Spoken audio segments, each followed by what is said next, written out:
حضور صلی اللہ علیہ وآلہ وسلم کے وصال کے بعد سیدنا بلال رضی اللہ تعالی عنہ مدینہ کی گلیوں میں یہ کہتے پھرتے کہ لوگوں تم نے کہیں رسول صلی اللہ علیہ وآلہ وسلم کو دیکھا ہے تو مجھے بھی دکھا دو۔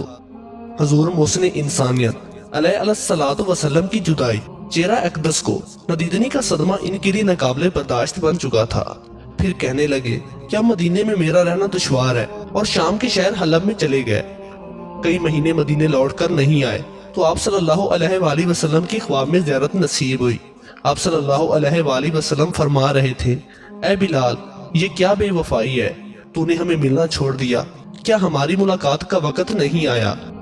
خواب سے بیدار ہوتے ہی اٹھنی پر سوار ہو کر لبیک یا سیدی یا رسول اللہ کہتے ہوئے مدینہ منورہ کی طرف روانہ ہو گئے۔ 7 دن اور 7 رات سوائے نماز اور حاجت کیے آپ کہیں نہیں رکے۔ چل سو چل جب مدینہ منورہ میں داخل ہوئے تو سب سے پہلے مسجد نبوی پہنچ کر حضرت بلال رضی اللہ تعالی عنہ کی نگاہوں نے عالم وار فتگی میں آپ صلی اللہ علیہ وآلہ وسلم کو ڈھونڈنا شروع کیا۔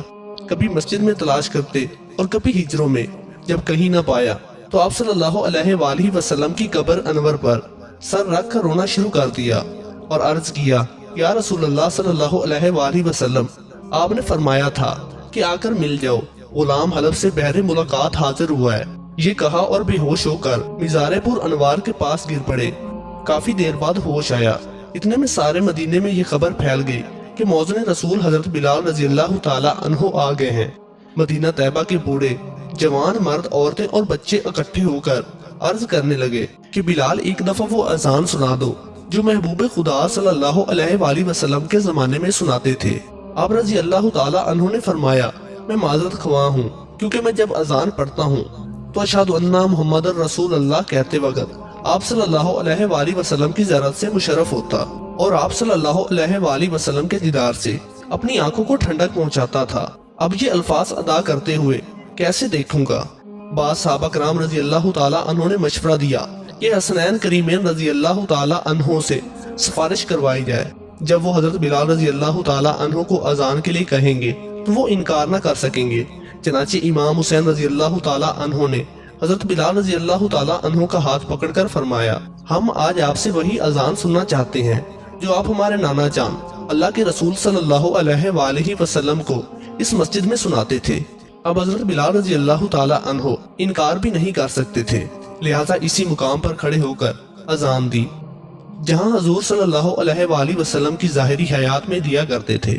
بعد کی کیفیات کا حال کتب سیر میں یوں بیان ہوا ہے، جب آپ رضی اللہ تعالی عنہ نے بلند آواز میں اللہ اکبر کہا، مدینہ منورہ میں گونج اٹھا۔ آپ جیسے جیسے آگے بڑھتے گئے جذبات میں اضافہ ہوتا چلا گیا۔ جب اشہد اللہ الہ الا اللہ کے کلمات ادا کیے گئے، گونج میں مزید اضافہ ہو گیا۔ جب اشہد ان محمد رسول اللہ کے کلمات پر پہنچے تو تمام لوگ حتیٰ کہ پردہ نشین خواتین بھی گھروں سے باہر نکل آئیں۔ رکت و گریہ زاری کا عجیب منظر تھا۔ لوگوں نے کہا کہ رسول خدا صلی اللہ علیہ وآلہ وسلم تشریف لے آئے ہیں۔ سب کو زمانہ نبوت یاد آ گیا اور مسجد نبوی بھر گئی۔ آپ صلی اللہ علیہ وآلہ وسلم کے وصال کے بعد مدینہ منورہ میں اس دن سے زیادہ رونے والے مرد و زن نہیں دیکھے گئے۔ ہر طرف کہرام مچ گیا۔ آپ محبت رسول صلی اللہ علیہ وآلہ وسلم میں بے ہوش ہو کر گر گئے اور بعد میں مدینہ منورہ چھوڑ گئے اور واپس شام چلے گئے۔ 20 ہجری میں آپ کا وصال ہوا اور آپ کو دمشق میں باب الصغیر کے قریب دفن کیا گیا۔ جب آپ کے وصال کی خبر سیدنا فاروق اعظم رضی اللہ تعالی عنہ کو ملی تو آپ روتے روتے نڈھال ہو گئے۔ آپ روتے جاتے اور کہتے جاتے، ہمارا سردار بلال رضی اللہ تعالی عنہ بھی ہمیں جدائی کا داغ دے گیا۔ آپ وہ عاشق رسول صلی اللہ علیہ وآلہ وسلم تھے، جب یار کو دیکھا تو سب برداشت کر لیا مگر دامن مصطفیٰ صلی اللہ علیہ وآلہ وسلم نہ چھوڑا۔ علامہ اقبال رحمۃ اللہ علیہ اذان بلال رضی اللہ تعالی عنہ کو ترانہ عشق قرار دیتے ہوئے فرماتے ہیں، اذان ازل سے تیرے عشق کا ترانہ بنی، نماز اس کے نظارے کا ایک بہانہ بنی۔ اللہ کریم آپ کے عشق کا ایک ذرا ہم سب کو بھی عطا فرمائے اور سیدنا حضرت بلال حبشی رضی اللہ تعالی عنہ جیسے عظیم صحابی رسول کے صدقے امت مسلمہ کی بخشش فرمائے۔